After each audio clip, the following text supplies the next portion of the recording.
and get started. As I said, as I think most of you heard, thank you so much for joining us. Hopefully you are nice and cozy on this rainy Thursday evening. We are so excited to have us. Before I hand things over to Will, I wanted to take a moment first to thank our Nature Program Series sponsors, Ragged Mountain Equipment and Hancock Lumber.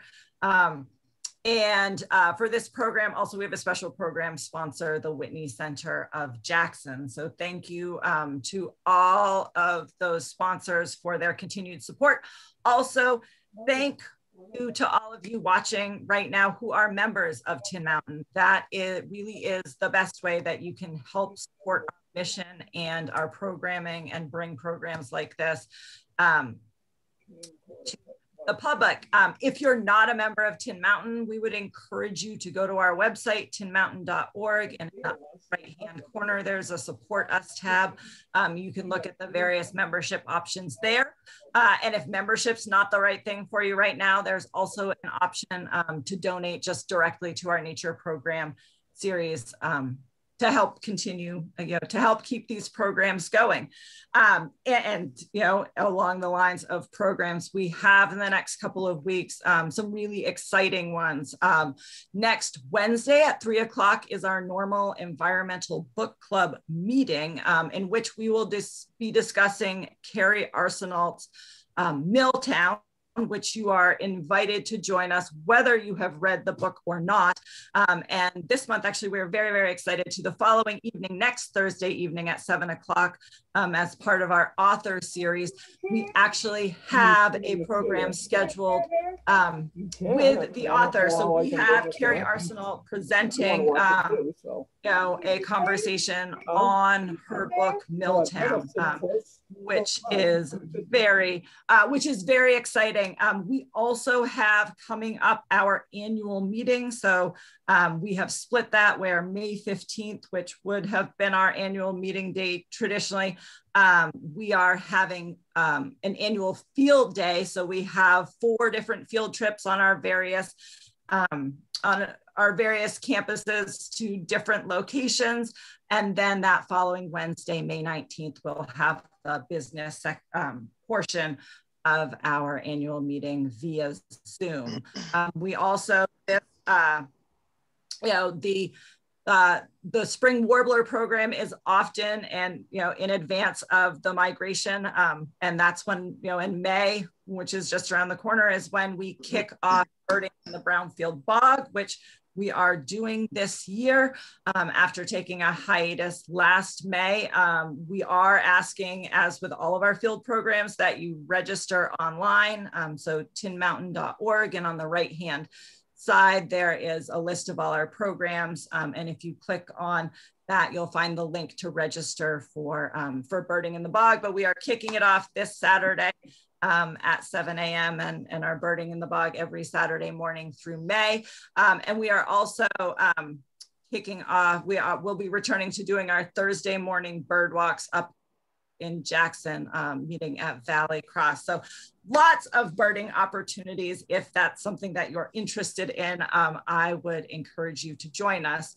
And before I hand things over to Will, the last thing that I would like to say is that the best way for folks to ask questions is to type them directly into the chat feature. I'll be monitoring that.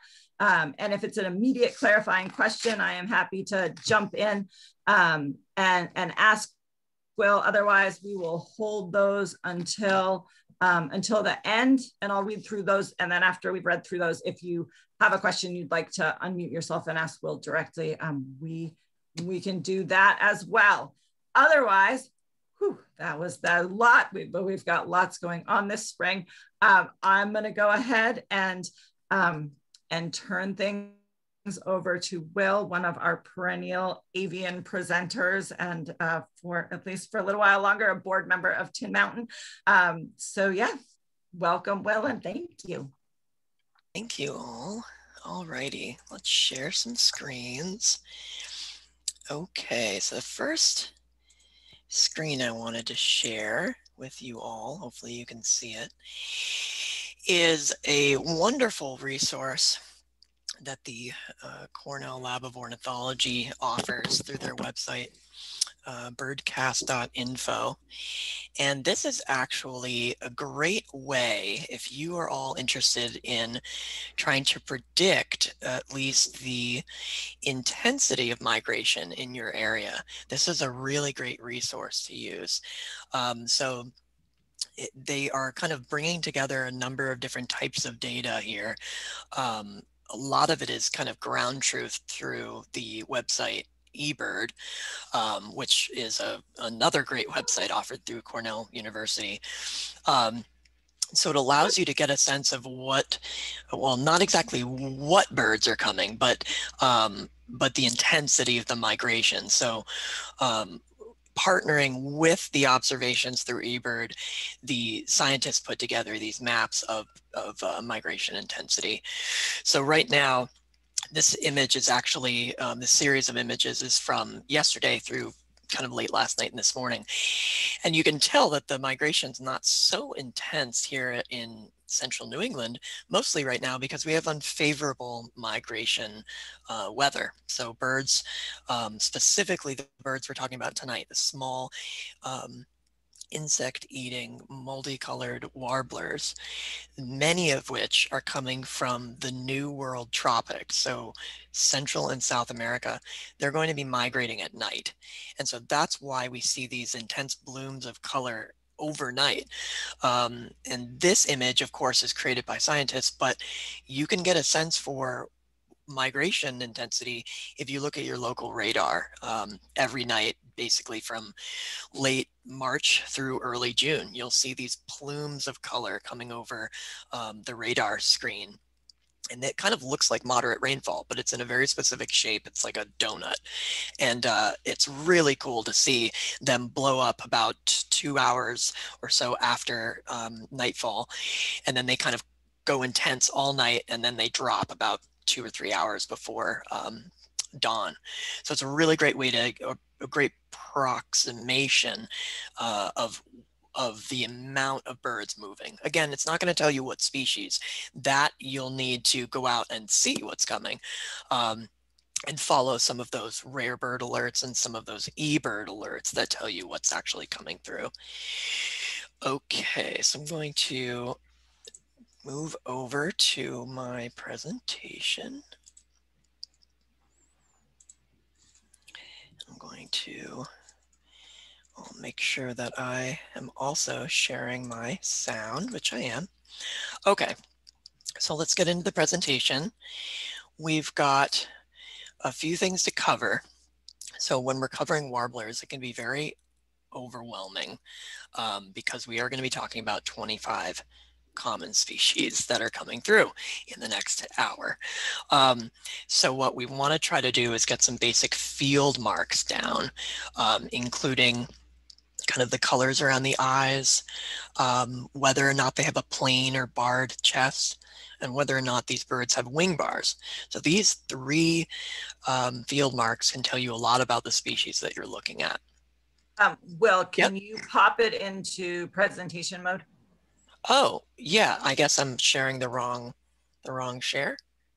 Right, so we've got your presentation. We just can see the slides. Yep. So, yeah, perfect. Thank you so much. Thanks for telling me. Okay, so again, we're going to be looking at those three field marks, the eyes, the chest, and the wing bars.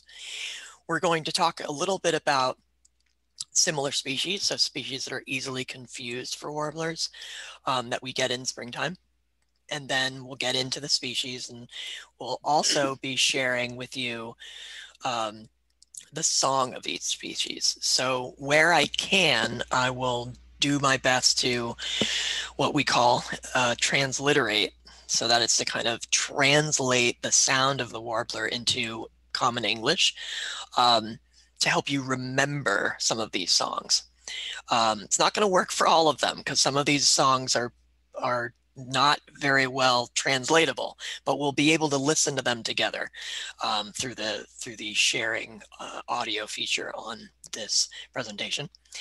We're going to wrap it up with some spring rarities, some warblers that are possible in spring alongside our migrants that come through.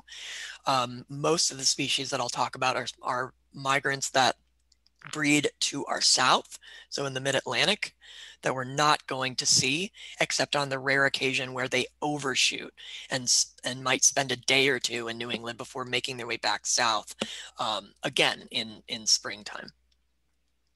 And then finally, we'll talk about some resources for further learning. Okay, so field marks. So we're going to talk about the eyes of the species. We're going to talk about whether or not the bird has an eye ring or an eye line, or in the case of this pine warbler, spectacles. So it actually looks like it's wearing kind of glasses here. We're going to talk about the wings, that is the presence or absence of wing bars, and the color of the wing bars, if that's relevant. And then the kind of overall pattern of the body, presence or absence of streaking in the chest. And sometimes it's really helpful to talk about the color of the vent and the rump. So the vent is that space essentially where the bird is, going to the bathroom, that region. But then the rump is on top. So the rump is the top portion of the tail, where the tail connects to the body, and the vent is the bottom portion. So these colors can be really helpful for identifying warblers when they're high up in the forest, or if they're flying away from you and maybe you only catch a quick glimpse of them. Okay, so some similar species, and this is pretty much the only slide of just photos I have taken. So you can tell how my photography style is very different from the internet website, all about birds that I have taken most of my photos from. But these species, including the thrushes and the vireos, are birds that are going to be migrating into New England at the same time as the warblers. Thrushes on average are, about twice the size of warblers. So they're a little bit bigger. It's not always going to be helpful to know that they're bigger, because if you're just seeing a thrush on its own, you won't necessarily know that it's not a warbler. But thrushes spend a lot of time on the ground. Think of your American robin. They're going to be spending time on the ground. Their method of moving on the ground is very different from any of the warblers that do move on the ground. Just like the robins, the thrushes are very much like they walk, walk, walk, and then they stop. And then they walk, walk, walk, and then they stop. And but when they're flying, their flight is much more direct than the warblers. Warblers are a bit more zigzaggy and more frenetic than the thrushes. Similar flight style in the vireos, much more direct or kind of U-shaped. The vireos are a little bit larger than warblers, kind of intermediate between the thrushes and the warblers. Vireos' bills are larger and hooked at the end, and their legs in most of the species are actually like gray or bluish, which can really help you identify them and kind of push them aside as knowing that you're not seeing a warbler, you're seeing a vireo here. A little bit tougher though are some of these smaller species, the wrens and the kinglets. Wrens and kinglets are small round birds that do spend a lot of time in the forest alongside the warblers. The wrens are often on the ground. Again, the quick moving birds that flit around. The kinglets are going to be kind of in the mid-story. They're also very frenetic flyers. They often will raise their wings and kind of flutter a bit. Both of these groups of birds, the wrens and the kinglets, are insect eaters. So they're going to be eating similar things to the warblers. Another bird I added are the tanagers. So tanagers, similar body plan, kind of a streamlined body plan to the warblers. They have a larger bill, so they're going to be actually eating insects, but also a good amount of fruit. So they They are a little bit larger than the warblers, but they very often are mistaken for the warblers because of their coloration. They're often that kind of leafy green color, especially as they first come in, and a little bit, if you catch some of these tanagers, for instance, on their wintering grounds, you're going to see, at least in the scarlet tanager, the one we have here in the breeding grounds here in New England, they have that kind of leafy green, pea green type color. So it's actually very similar to some of our warblers. But again, look at the bill, look at the wings, wing coloration, bill size a bit larger. These birds also, their flight pattern is more like thrushes, very direct, and very kind of not really like well, not really frenetic like the warblers. Again, they're more like the thrushes in that flight style. So just hang on one moment, please. Hopefully I'll mute. Hey, Nora, can you confirm that I'm muting right now? Yes, you're muted right now, Will.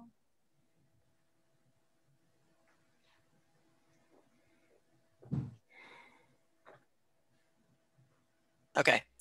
So our first warbler here, this is, I actually put this presentation together roughly based on the kind of chronology of when these birds arrive. So the pine warbler is the first warbler to arrive in spring of the 25 that I included in this presentation. This bird is going to be, in many cases, overwintering in southern New England. So it's actually wouldn't even leave much of New England in the more southern climes. And they're going to be the first ones back, usually mid-March. It's going to be weather dependent for some of these warbler species that are actually wintering on the North American continent, including pine warbler. The weather, if you get really warm weather in spring that has a lot of winds of a southern component, you can get some of these species up a little earlier. So it's a really good idea to kind of, again, like you're checking the birdcast, check your weather forecast to see if you get these southern wind fields that can bring some of these warblers up early. So the pine warbler is going to be that first species that comes back in springtime, and let's listen to this species.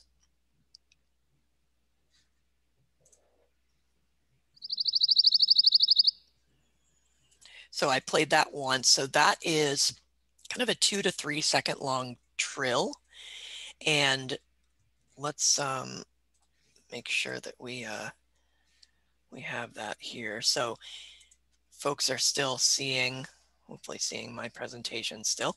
So yeah, good.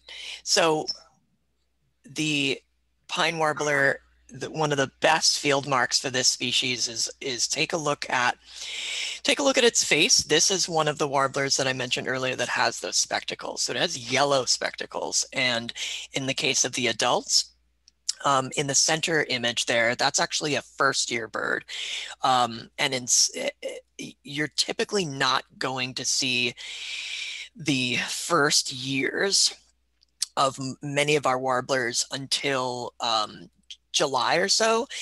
But because many of these species are breeding further south, in the case of these pine warblers that are in the mid-Atlantic and further south, they might actually hatch out some of their young in March and April, and some of them might start coming north. So generally in New England, you're not going to see those young birds, but sometimes you can. So it's really important to know what these birds look like in all of their plumages. So I've done my best to include kind of a representative sampling of the different plumages. So in the case of pine warbler, they can be variable in their intensities of yellow and green. So they've got that kind of unmarked yellowish belly that actually the yellow extends from the throat all the way down to the belly. Then they have a white vent area, and kind of a greenish cast to the top of the bird through the back. But again, that's what's really nice to look at is those yellow spectacles, kind of the pale coloration in the younger birds, and the pale kind of grayish spectacles. And then you have basically a larger bill than most of the other warblers. So it's a heavier bill, almost like suggestive of the tanagers. But again, this is a small bird. You're not going to mix this up with the tanagers, but it is one of the larger, heavier bills of the warblers. So that's really helpful. And again, it's that 2 to 3 second long trill. And as their name implies, they're really faithful to their kind of host species of the white pine, but you also see them in pitch pines as well. So this is a great bird. In spring, they'll come to suet. When it's still cold, so right now when it's still a little on the chilly side and rainy, if they're not getting enough of that insect food, they'll come right down to your feeders and actually come out to suet, which is cool. So just a couple other features here. They have white wing bars, so that's a really good good ID mark, and then the white vent, as I mentioned.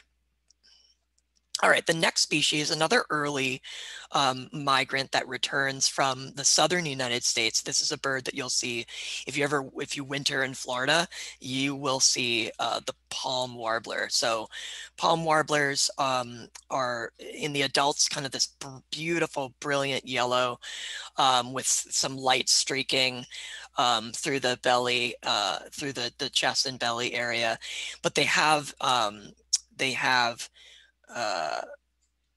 in their tail, especially, they've beautiful white kind of fringes to the outer tail feathers, which you'll see when the bird is flying away from you. So that's really helpful. And if you're getting a chance to look at this bird bobs its tail. So not many of the warblers are going to be actively bobbing their tails. This one does. This bird also spends a lot of time on the ground. So that is a really great kind of behavioral field mark. It also has an eye line. So essentially there's a streak kind of through the eye. And in the males, you're going to have kind of a more intense rufous cap, but really you're going to combine some of those behavioral field marks, like the spending time on the ground and the tail bobbing, with that structural field mark of the white outer tail feathers. So that's really good, because otherwise this bird's a pretty plain bird. And the sound of this bird is not necessarily going to help you. So let's play the song of the palm warbler.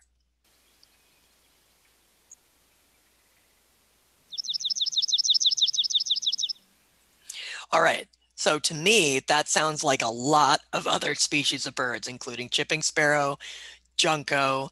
So this is a bit of a slower trill, a little bit more mechanical, kind of, in my mind, approaching chipping sparrow, but that's going to be really tough. In my years of birding, I honestly don't even think about palm warbler as that sound until I hear it, and then I look up and it's nearby, and then I'm like, oh right, that's palm warbler. They make that song. So it can be tough. But if you're in northern or central New Hampshire and you're, for instance, off the Kankamangas Highway, Church Pond Bog, at least last year, there was a breeding pair there. So if you're in the right habitat, up in the boreal forest, in bogs, or in a couple locations here in northern New England, you'll hear that sound and you'll be like, oh, okay, that's the palm warbler, and know to look for that, flash of yellow and that bobbing tail, because that's really helpful. And what's also helpful, as I noted here, is the yellow vent. That will come in handy when telling this bird apart from, for instance, the pine warbler, which has that white vent. So you do sometimes have to combine these field marks to help you out. But again, for this one, I like the bobbing tail, the white outer tail feathers as well. So the next species we have here is a very familiar species, another migrant from the mid-Atlantic and south that comes here and breeds in the northern section of New England. This is a bird that's going to be here early, late March, late March on the warm years, mid-April on kind of the average year. But this is the yellow-rumped warbler, or the eastern race of the yellow-rumped warblers is called the myrtle warbler. And they're called that because they will eat wax myrtle seeds and berries of many of our kind of not just the myrtle, but they'll take other kinds of small berries through the winter time. It allows them to spend winter further north, allowing them to get to their breeding grounds perhaps a little earlier than some of the other species. So this is a versatile species, spends a lot of time in the mid-story of the forest, and we'll do a lot of fly catching. So from a perch, it'll fly out, grab an insect, and fly back, very reminiscent of our fly catchers, like our phoebes. For this species, yellow-rumped warbler, you want to look at the throat. It has a white throat patch, almost like it's wearing a little bandana. So that's really helpful. Plumage is variable. So in the adult male is that center left photo, really brilliant face mask with the partial eye ring, white eye ring, with those beautiful yellow flanks, and then a yellow on the rump. So that's the adult male. Well, the young birds, the bird center right, that's a first-year female. So you won't see so much of that in New England this time of year, but by August and especially into the fall migration, you'll start getting that kind of faded look. But again, you're going to look at the that throat patch, you're going to look at the partial eye ring, and you're going to look at the yellow rump. So it's aptly named the yellow-rumped warbler because in all plumages, you're going to get those three field marks. So let's listen to our yellow rump.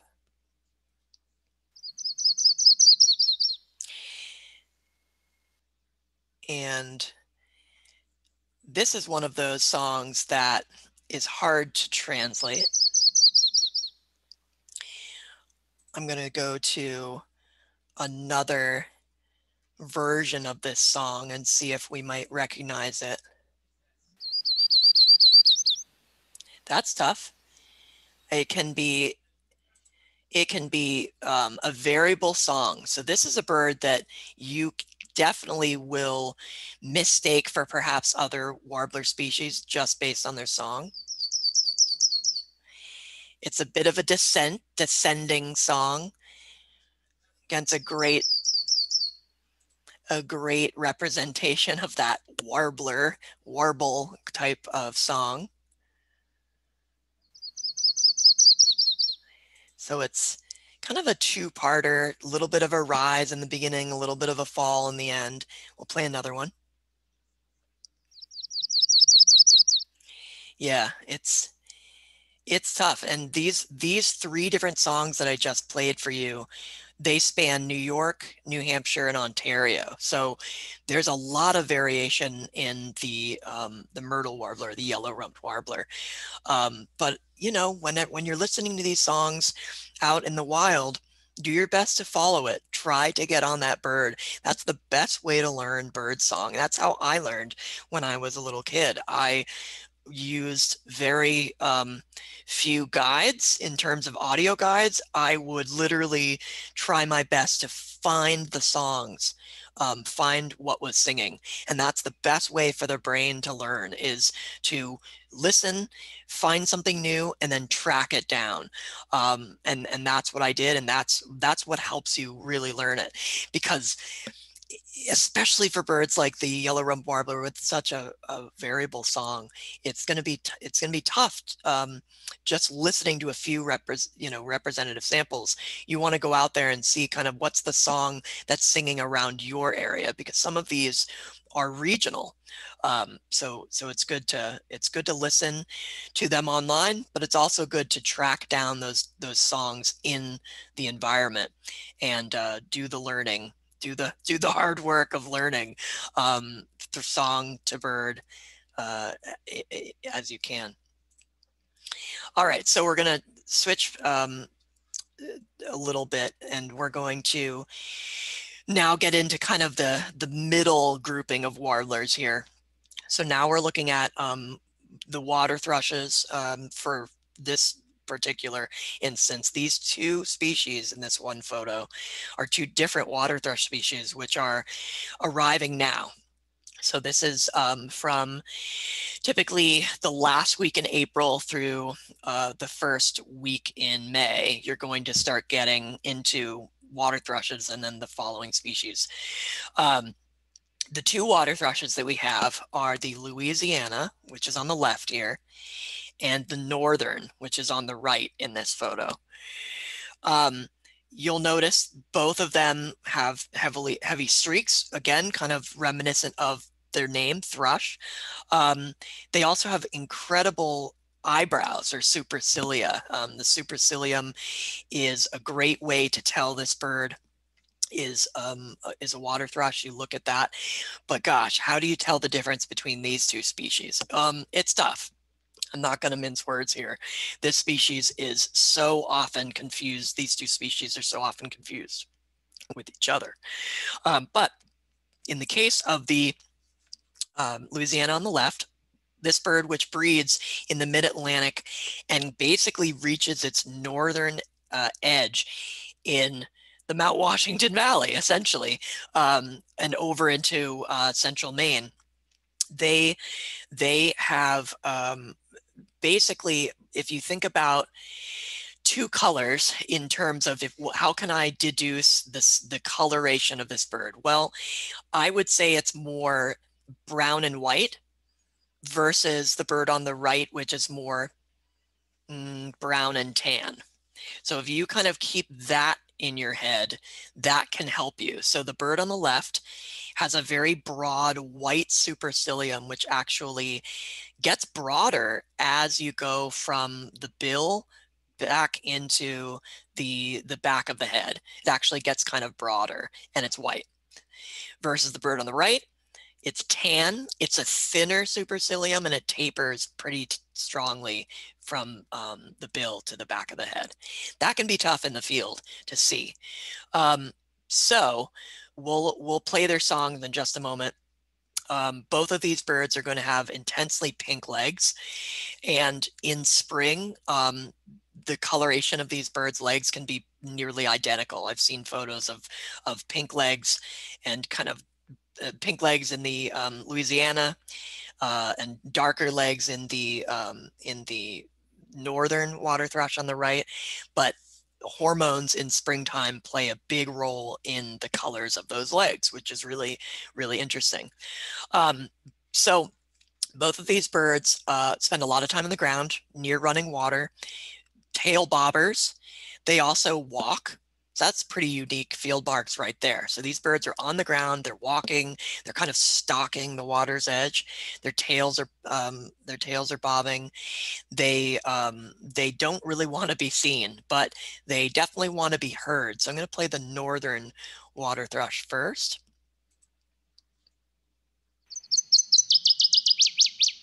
So I think of that as kind of a three-parter.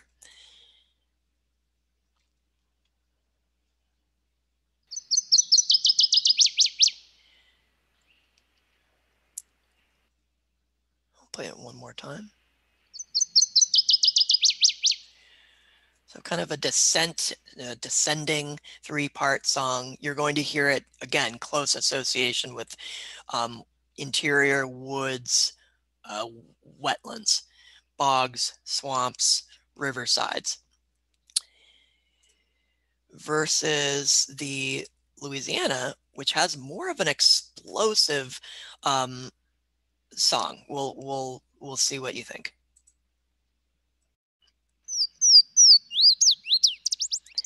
Again, it's descending, much like the northern, but it has those blasting like trumpet introductory notes.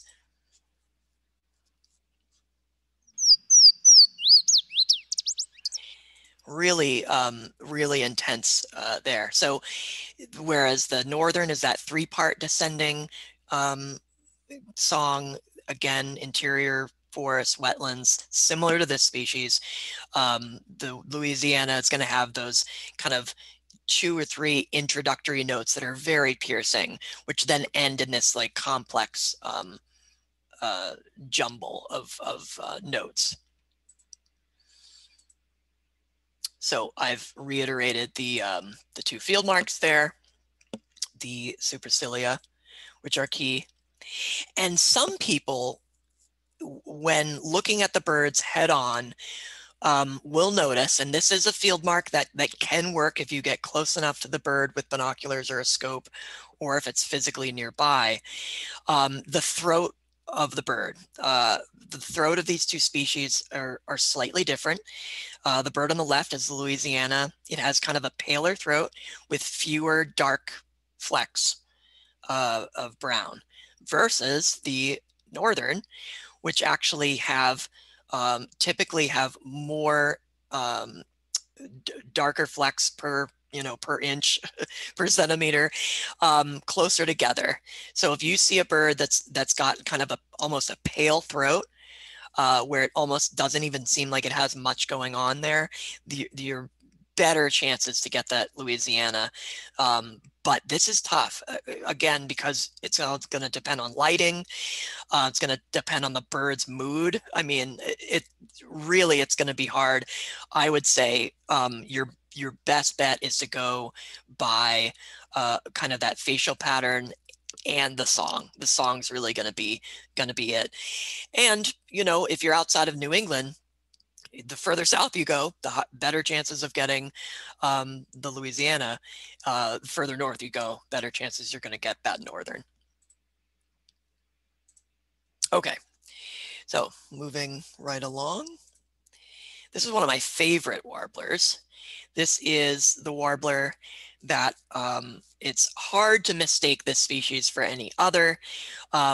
If nothing else than for its plumage, but it has really unique behavior. This is a warbler that thinks it's a nuthatch. It's a bird that spends a lot of time in the middle story of the forest, creeping up and down tree trunks like a nuthatch, the black and white warbler. So we've got a couple good field marks. This field mark is actually one that I learned later in life. Those black chevrons on the vent, those little black kind of points that come out from its rear end and point towards the tail. No other warbler that we have in the northeastern United States has that field mark, which is great because many of the warblers we're seeing from below. So you're going to look up and you see those black points and you're going to say, hey, that's a black and white warbler. That's a great field mark. You're also going to notice it has white wing bars, which is pretty nice to know. In all plumages, in all age classes, you're going to have those broad white wing bars. And again, it's got that great habit of creeping. So let's listen to this song. A high-pitched song sounds like it's, some people say it's a squeaky wheel. So it's a dee dee dee dee dee dee dee dee dee. Really a great harbinger of spring. This bird's going to be here probably in the next week or so in New England, if not already here. We'll play it one more time.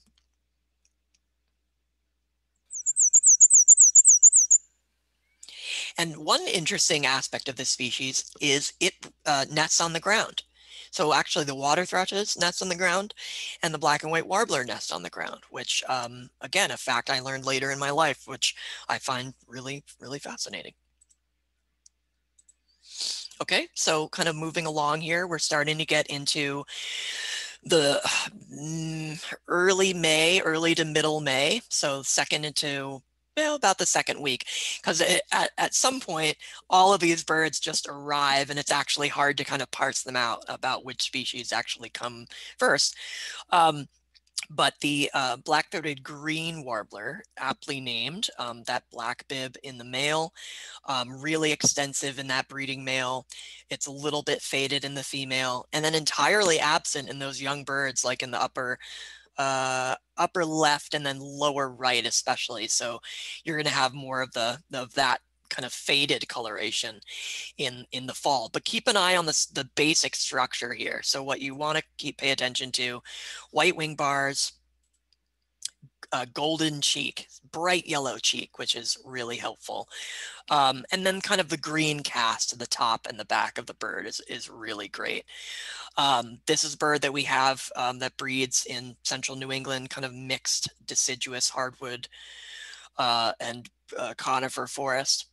This is a bird that's also going to linger a little later in the fall, not nearly as late, for instance, as the yellow rump warbler, but this is going to be kind of past the peak in September. So you're going to get these guys lingering, which is nice. So let's take a listen to black-throated green, which I kind of says, it sounds like it's saying zoo, z, zoo, zoo, z, or z, z, z, zoo, z.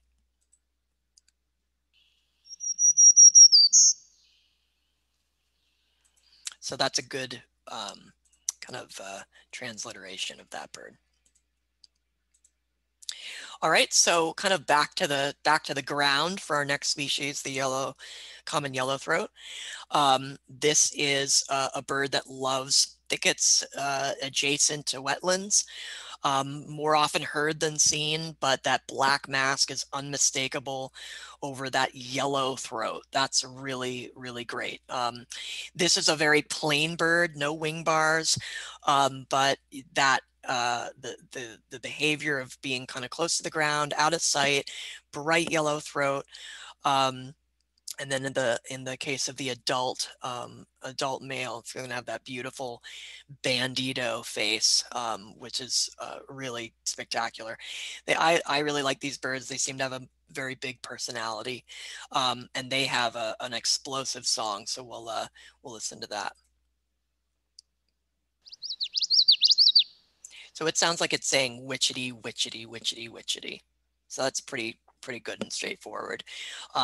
So fairly plain overall, likes to spend time on the ground and in low and dense thickets. All right, so we have a little bit of a smaller warbler next up. This is the northern Perula.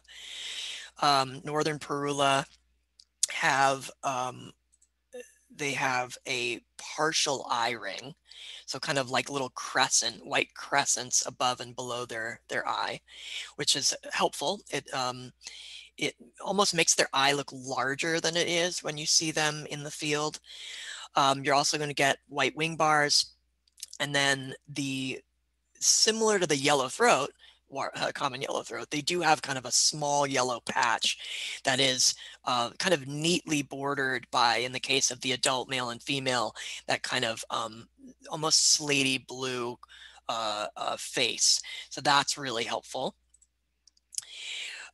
They also have a bicolored bill, which is unique. So the top of portion of the bill is kind of brownish gray, and then the bottom is orangey yellow. So that can be really helpful too. So one of the few warblers with that bicolored bill.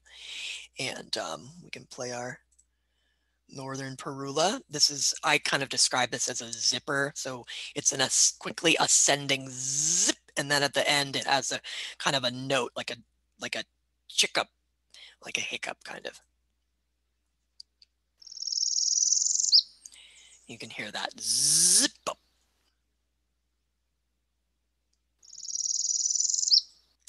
And this is a bird that loves kind of on the habitat scale. It likes forests with more usnea lichen, so the old man's beard type lichen that grows well along the coast of Maine, in spruce fir forests, but also in central New Hampshire.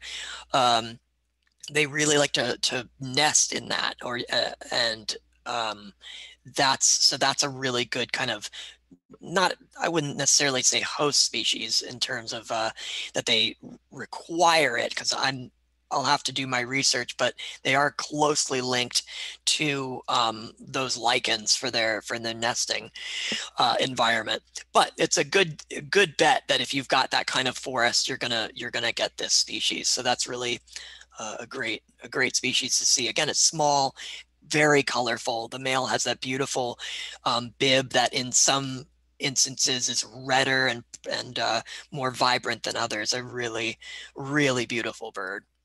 And even in the younger birds on the right-hand side, they have subtle, beautiful, subtle blues and greens and yellows and browns in the fall.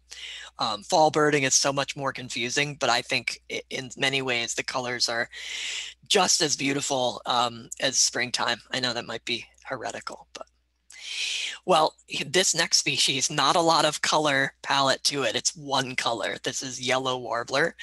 Yellow warbler is very plain. In the adult male, it does have red streaking on its chest, but otherwise it's very plain, yellow vent. And this bird is a bird that really likes willow wetlands. So again, it's going to be associated in similar habitats to the common yellowthroat.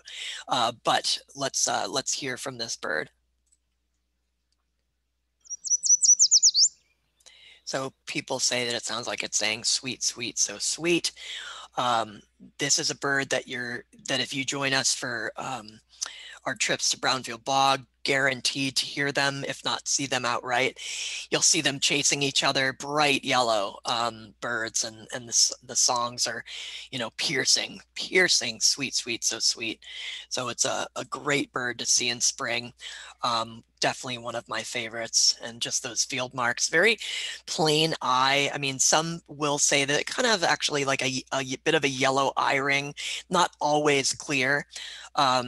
But it almost doesn't require you to know that it has a yellow eye ring, because the whole bird is yellow along with that yellow vent.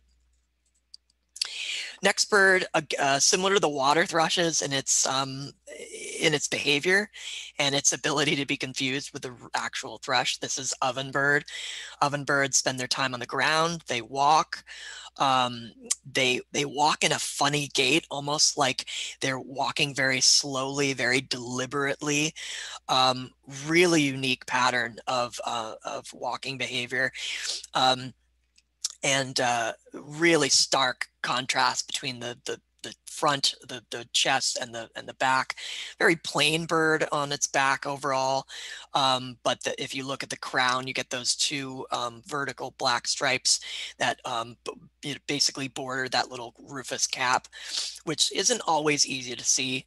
So not a great field mark, at least the color of that rufous cap, but those two black lines are helpful, along with the intense black streaking and spotting on the front. That can be really helpful.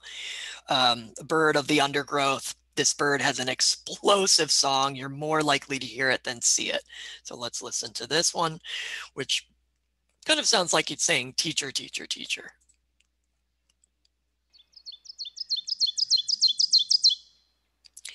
Very intense. Sometimes it'll start off slow and quiet and then explode out again from the undergrowth, or from 4 to 6 feet high in a perch.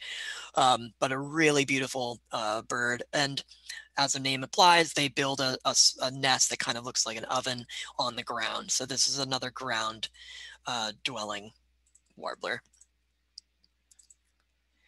And I circled, I noted the eye, depending on how you see this bird in the undergrowth, you will it will appear like the bird has a larger than average eye, because its black eye is surrounded by a white eye ring, which is helpful. But along with those other features, you're sure to get this bird in the field. Okay, so now we're kind of getting into mid, kind of the mid group here. Hopefully we'll be able to not keep us too late tonight, because I want to you know, get a lot of these great field marks down. But this is Nashville Warbler. I'll play this song.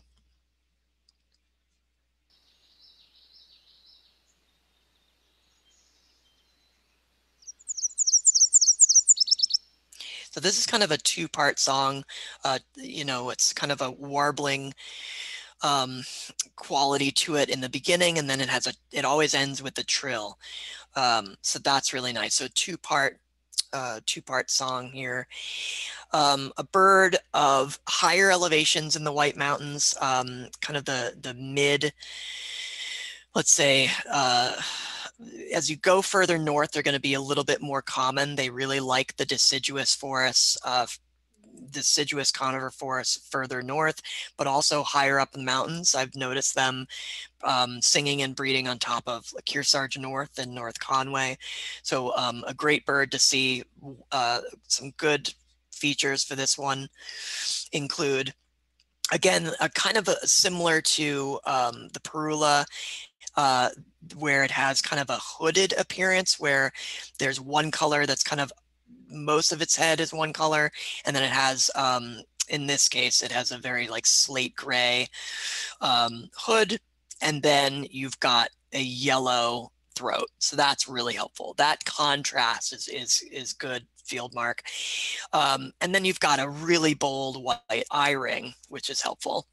This bird is kind of yellow-green otherwise. So it is kind of plain. It doesn't have much in the way of wing bars, but it has those two features, which are really helpful. All right, so this is the kind of flagship species of Tin Mountain Conservation Center, and kind of the bird of our woods down there in Albany, black-throated blue warbler. This is a bird that kind of sounds like it's saying beer, beer, beer, please. It's very kind of raspy. I'll play it for you now. So it has variability, but it definitely has that please kind of component to it, that deer, deer, deep. And this bird, males and females, look very different. In the case of both of them, though, they both have this little white wing patch, which kind of looks like a handkerchief, which is really helpful. The males have that, in the right light, brilliant blue cast with the black mask and the contrasting white belly. The females have kind of a partial eye ring, which can be really troubling for ID. If you know, that's always the bird that you're like, you see it and then you're like, whoa, gosh, what is that? And then you realize, oh, right, okay, this is a female black-throated blue, very different from the male. These love basically the kind of viburnum woods, mountain laurel being, you know, excellent habitat at Tin Mountain for this species. So another great species that we're going to get probably in the next 2 to 3 weeks here.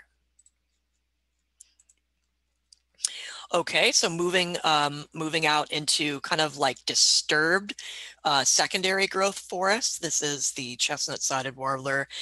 Kind of a mixed bag of colors in this species, but focus on, you know, the case of the adult male and female, that chestnut side, of course, and the plain belly and chest is really helpful too.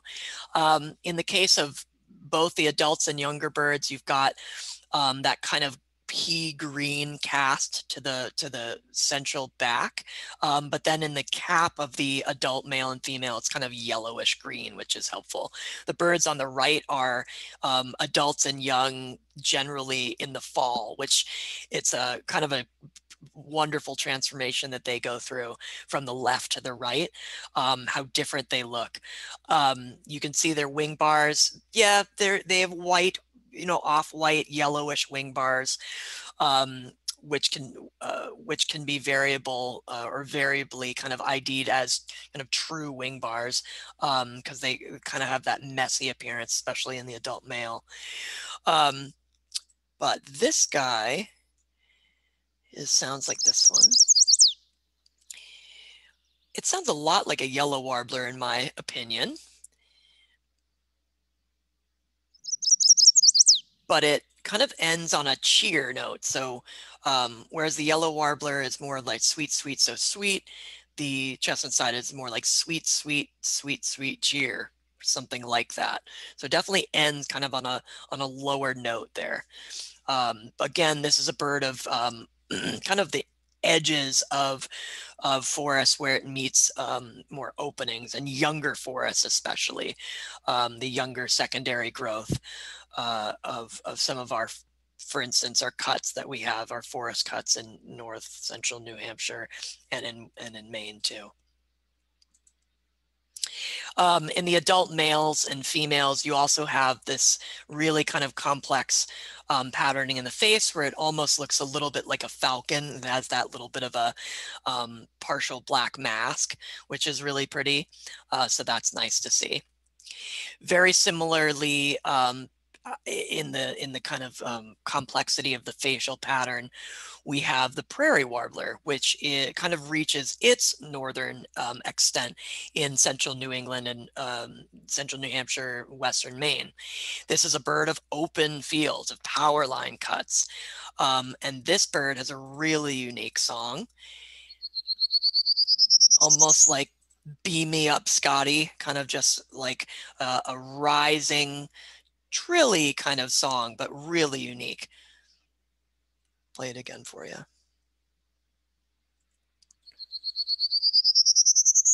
So you'll hear that out in, for instance, Madison, New Hampshire, power line cuts, scrub, kind of open scrubby lands, same places you get eastern towhees. This is a very kind of similar habitat. Its face essentially has that, it's yellow face, but it has two, horizontal black lines that kind of cut into that yellow, and it kind of makes the bird look like it has a tired appearance, in my opinion. So really beautiful in the adult male, which is shown in the upper left, and then varying degrees of similar coloration, but faded in the non-breeding and the young. So what's also helpful is this bird wags its tail, it bobs its tail. So that's another good field mark to recognize. And it also has kind of some, the bright kind of lemon yellow belly is bordered by vertical black bars that kind of grade into the yellow. All right, so couple more species to get through. This is the American redstart, a bird of riversides, kind of the riparian habitats that border our rivers. This is a bird that's incredibly starkly colored in the adult male, black with the orange borders. Beautiful kind of Halloween colors there. In the female and the younger male, it's more muted. It's that kind of gray green, but the classic, those kind of patches on the wing and the tail are really helpful for identification. And they're actually, they serve a purpose. This bird will kind of run along horizontally on branches and open its wings and tail in order to scare insects into like moving, and then it will grab an insect basically in response to it fleeing from this bright kind of confusing display, which is really cool to watch them feed. Very raspy song. We'll take a listen. It's kind of got that hook at the end that's similar to the Perula, but it's very raspy. How else to describe it? We'll listen. And we'll go, I'm going to play another version of it as well, because it's variable. Same species right there. We'll play another. Yeah, that's tough. So this is another bird that I would say, if you don't recognize that song, go out and find it, because you'll see the bird and you'll say, oh, that's a redstart. But certainly it can be a difficult species. Blackburnian warbler, kind of the flame throat. Really stunning bird in both the adult male and female. Some good field marks include the that broad white wing bar and the yellow eyebrow. So that's really helpful. This bird can be mistaken for a couple other species, but you can rule them out based on those kind of two basic field marks. Let's see, we'll get to, we'll play our Blackburnian. This is kind of a hearing test species. So this is kind of one of those birds that it starts off within the human range of hearing, and then it kind of goes straight up. And it's also a neck breaking bird, because you're going to see this bird at the tops of deciduous and coniferous forest trees. So this is a tough one to see, but on migration, many of these species are going to be lower down, you know, hungrily feeding as they head north.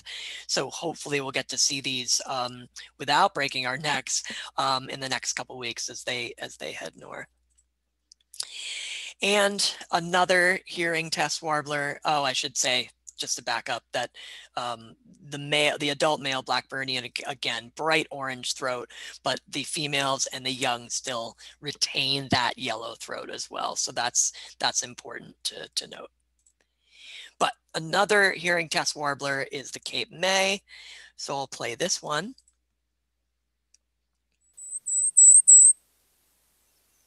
So it's like 4 notes, very high pitched. A little bit accelerated as it goes. D, D, D, D. Play it again.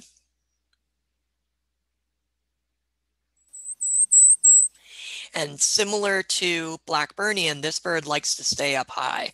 So not only does it break your ears, it also breaks your neck.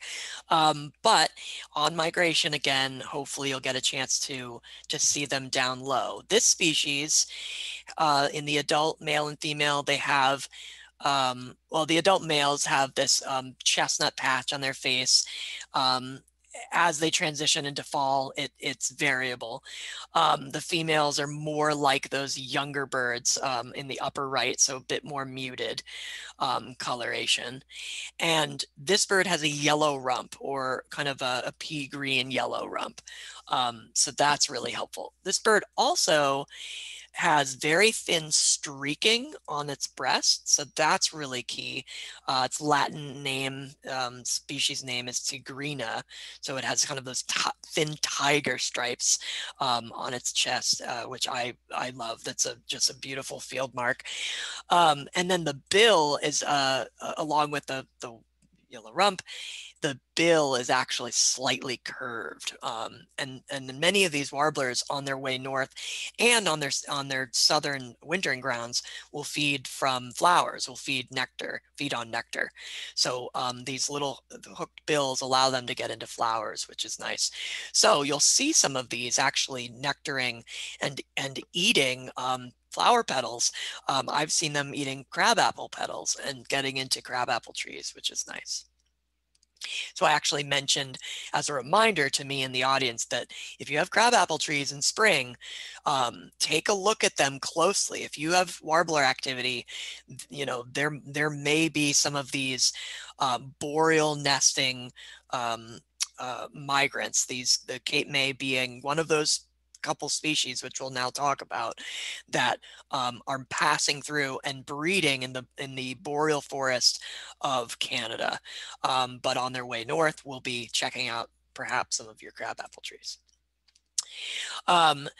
This is a stunning warbler. This is Magnolia Warbler, which we have breeding in north central New Hampshire. This is really a boldly patterned warbler in the adult male, black on yellow, really easy to see that. And the adult male and the adult female too have that white and gray cap and that kind of one lower eye line, so that partial eye ring below the eye is also really great. If you see them from below, they have a really unique tail structure, which is, it almost looks like their tail is dipped in black ink. So it's white, kind of white vent, and then the tail is like dipped just jet black. Really, a really great field mark. And I'll play them.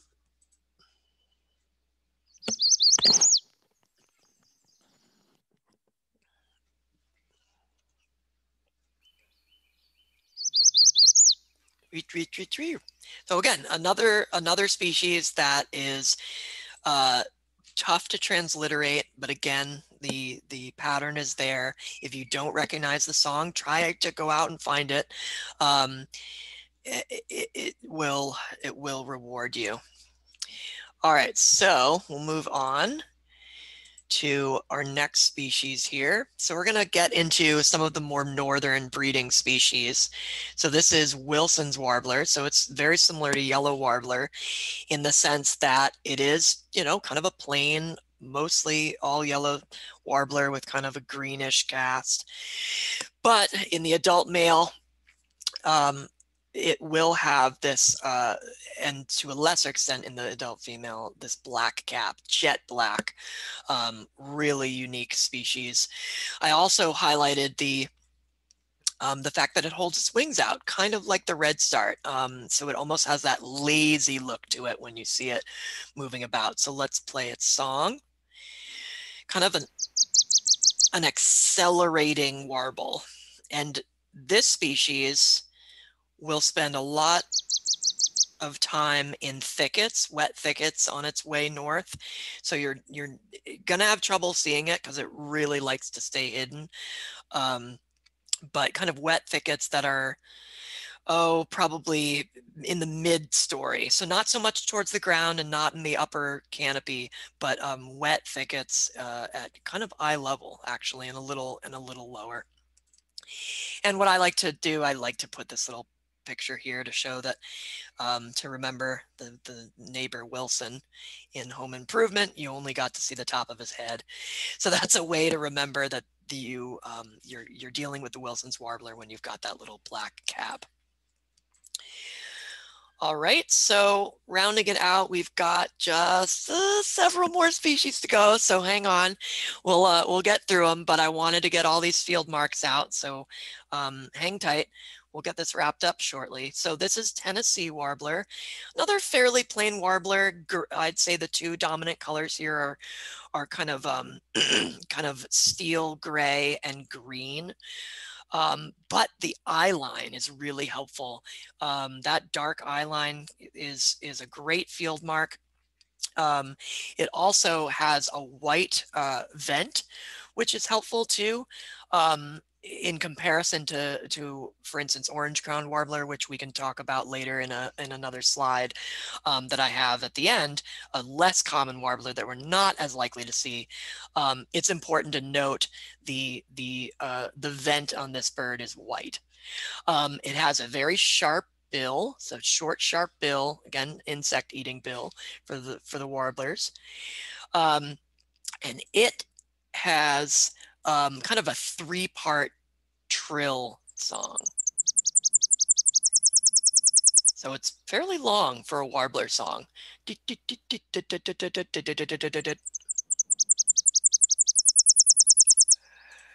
It's high-pitched, but that three-part, hopefully you'll be able to catch part of that when we're out birding in the bog or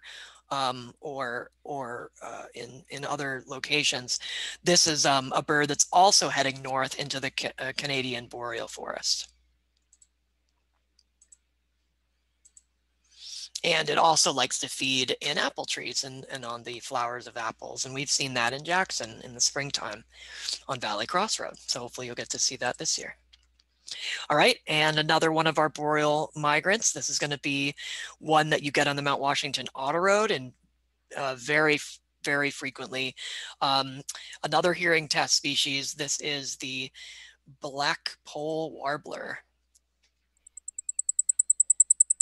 And I just played its song. It's another one of those high-pitched insect-like songs. It's on one level, so it comes at you almost like a siren. It gets louder and then it trails off. I'll play it again.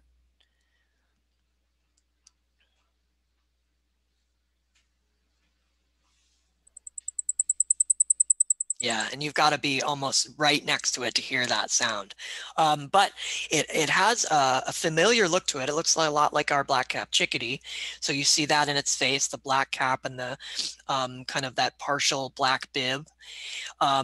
It does have very fine streaking, kind of like our Cape May, but the streaking really is relegated to the sides of the chest. And let's see, what do I have here for our field marks? The cap, and then the wing bars, that's really helpful.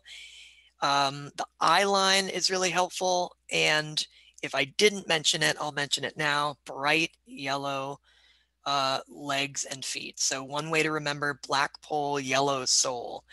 Because in the fall, this bird is nearly identical to the bay-breasted warbler, but you can tell them apart based on their leg color, which is pretty interesting. And there's that leg color there. So this is a bird of the boreal forests up north, but we also get a bunch of them on Mount Washington. All right, so this bird here, Canada Warbler, another bird of kind of dense thickets that we're going to get kind of on the tail end of migration. So we're kind of starting to wrap up here with our Canada Warbler. Really beautiful contrast between its slate gray back and top of the head, and its yellow throat and belly with that black necklace. Really stunning. Its eye appears larger because it has a white eye ring. So that's really nice.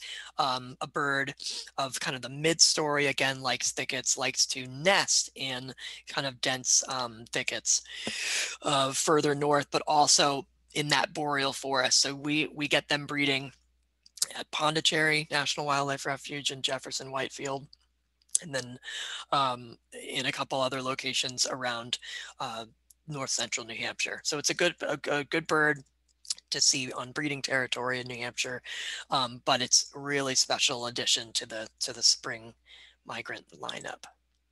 So just to mention the eye ring, the plain gray back, no wing bars on this bird.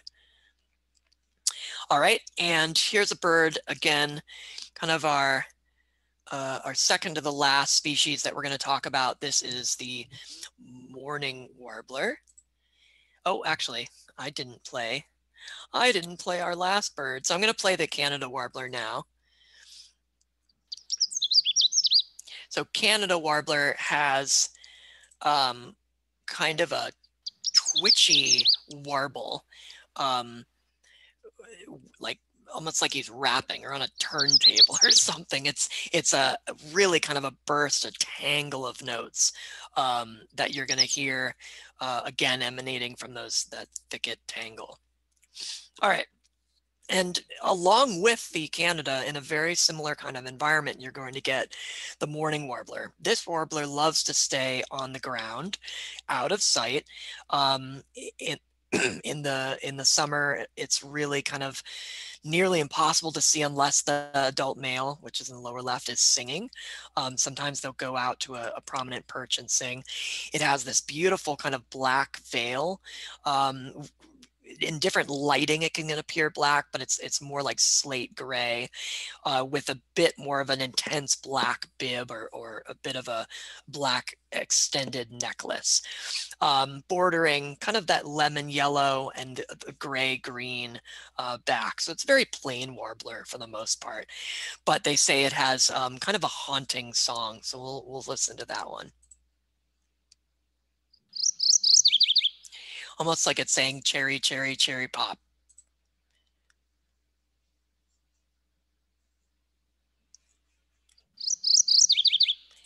So a great bird to see if you can see it, but I wanted to include it because it's there. It's going to be migrating through even if you don't see it. Very plain back. And what's really neat about this bird too, if you see it from below, its vent is it's very broad actually. It's so broad that its tail appears very short. So that's helpful. All right, and the final warbler in our warbler lineup here, another neck breaker, at least on breeding territory, and another ear kind of test, hearing test, is the bay breasted. So I'll play it now. Kind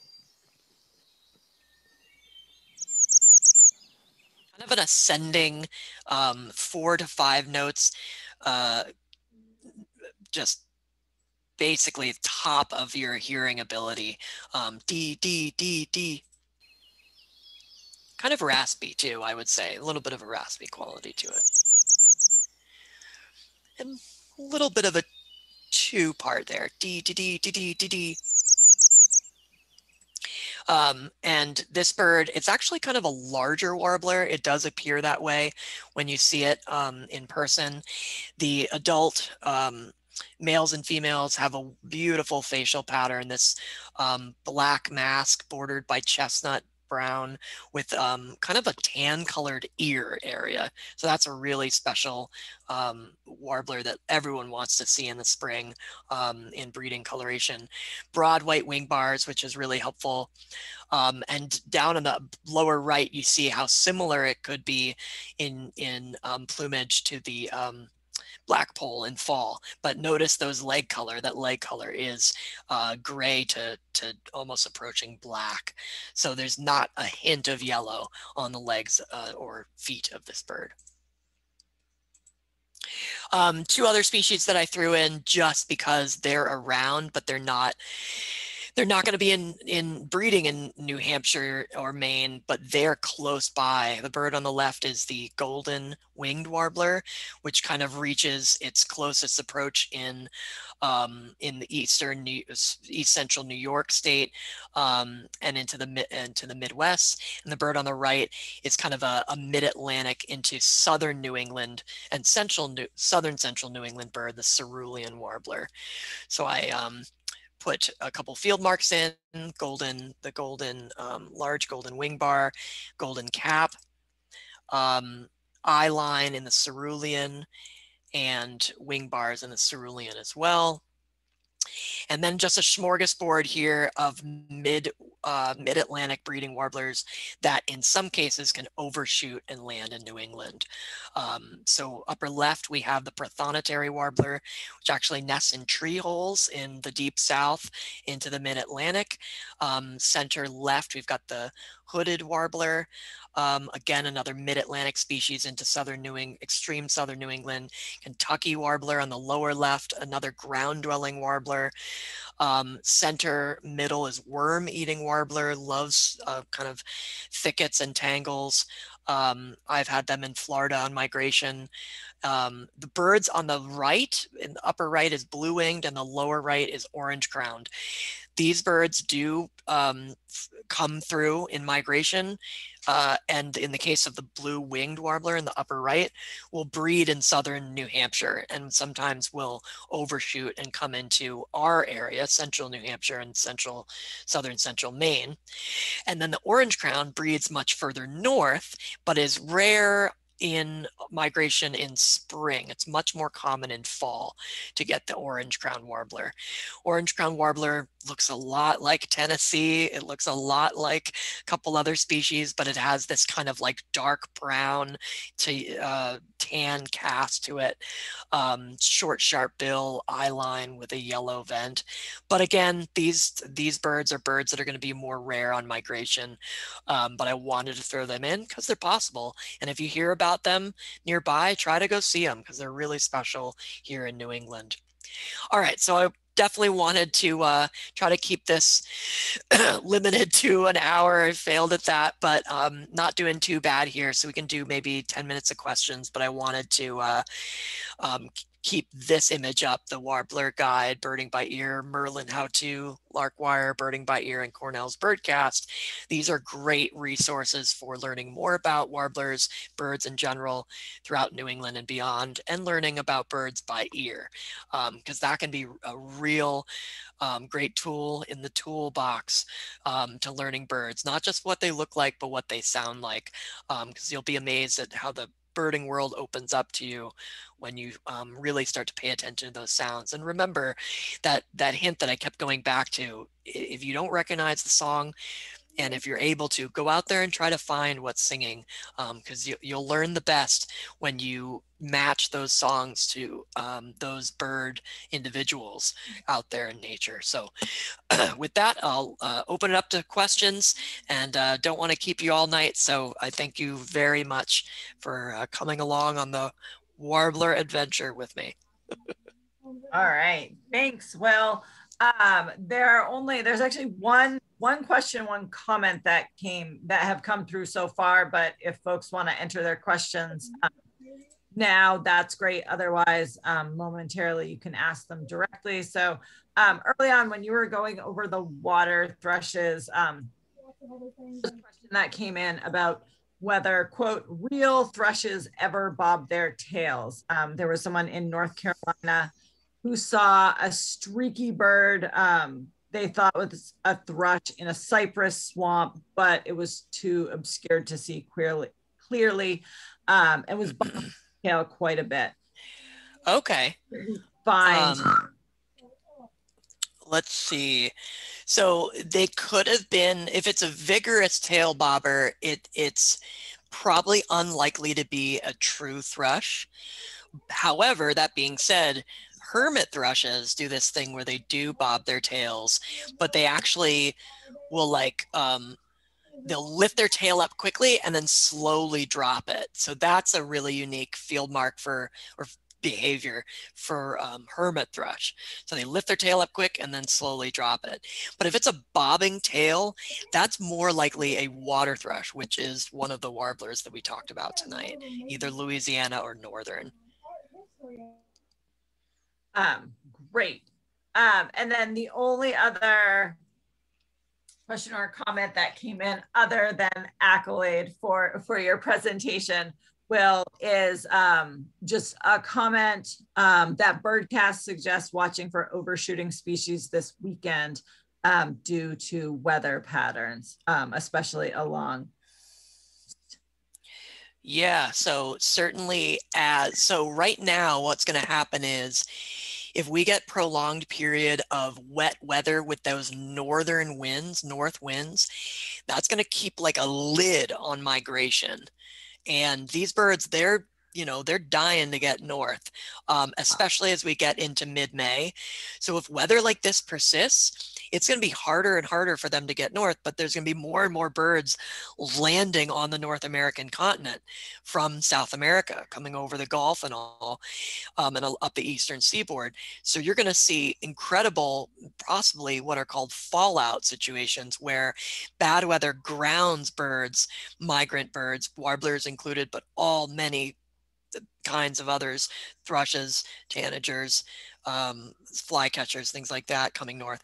They can be bottlenecked and bottled up in some of these places in the mid-Atlantic. So you can get big numbers on the ground.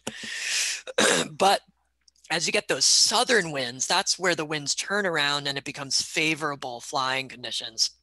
These birds are flying at night between 3 to 7 to 10,000 feet in elevation above the ground. So they're going to be flying north, and they're going to at night. So when the weather is favorable, that's when you really want to try to find them. You can even go outside, and this is a really cool thing to do. If you have a telescope during these during the nights, of course, that you can see into the sky during migration, point your telescope to the moon and watch every so often, maybe once a minute or once every couple minutes, you'll see a bird fly through the face of the moon, guaranteed. And that is a migrant bird. Might be a warbler, might be a thrush, might be any number of little birds moving north. But that's a really cool way to actually visualize these birds at night heading north. If you have good ears and you can kind of start to listen carefully, you'll hear nocturnal flight calls, which are like contact calls that the birds are emitting as they're heading north. In the sky. So you can start to hear some of those things, and not just the songbirds that make these calls at night as well. Sometimes you'll hear ducks and geese and herons and gulls flying north, or just flying at night, which they often will do. So that's a really cool way to get more in touch with the world around you, is to go outside at night and listen for those calls. But also, if you have a telescope or binoculars, look at the moon and see if you can see some of those individuals flying. That can be really special. So I can stop the share. Great. Thank you. We can see each other. Thank you all once again. Yes, no, thank you. And if anyone has a question that didn't come through the chat that wants to go ahead and unmute themselves and ask Will, please feel free to do so. Otherwise, thank you so much for joining us on this rainy April evening. Okay, I'm seeing James's comment. Birdcast suggests watching this weekend for overshooting species. Yeah, that's good. That's good advice. I would say now through especially like May 20th, when those birds are really trying to get north, you'll start to get some of those overshooting species. For instance, blue-winged warbler I had in North Conway, I think it was May 17th. So the center part of the month is like the ideal time for those species. When was that, Will? When did you have that? I think it was 2014 or 15. Okay. One of my first, a long time ago. when I was first going to the doll sanctuary behind LL Bean. Okay. It was a one-hit wonder. I know. I told the couple people I was with, and they came around from the other side of the sanctuary and didn't see it. The bird was already gone. But that's what happens in spring. These things are here 1 minute and gone the next. Yep. All right, wonderful. Well, Will, thank you so much. Just a reminder that we are starting Birding in the Bog this Saturday, and we do still have a few spots. So you can, if you want to join us for that, you can hop on our website and register. And otherwise, happy birding. Will, are you doing the bog thing this Saturday?